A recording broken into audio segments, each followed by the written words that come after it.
There's a Chinese proverb that says, talking without thinking is shooting without aiming.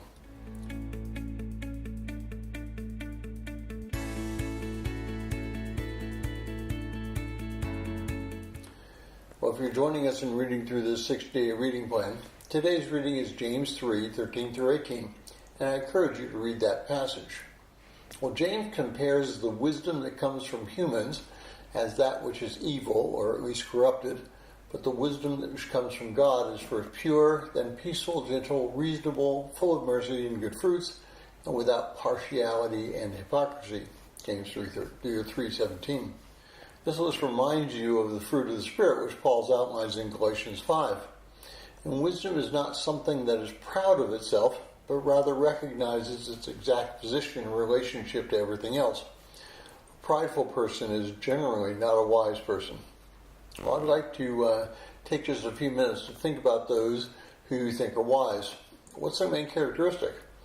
If you had to describe them, what would you say? And finally, how do you think they became the people that they are?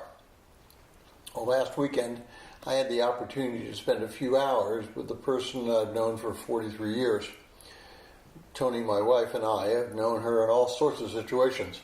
Her husband and I were stationed in the Army together. We were all at the same college. We were all together in times of joy and in times of sadness. We cried together in times of pain, and we laughed together in times of pleasure. But the thing I realized most about who she is as a person. Even though she has her doctorate in psychology and counseling, she headed that counseling department of a major university and speaks all over the world in her chosen field, she is humble, unassuming, and frankly wonderful to be around. I would describe Linda with the adjectives which James uses. She's kind, she's gentle, she's open, warm, and finally she does not speak without first thinking about her words. Now, that's not to say that she is perfect. Frankly, she's not. But she is repentant. She recognizes when things are not right, and she confesses her shortcomings to God. Well, who do you know of that has the characteristics, both negative and positive, that James lays out here?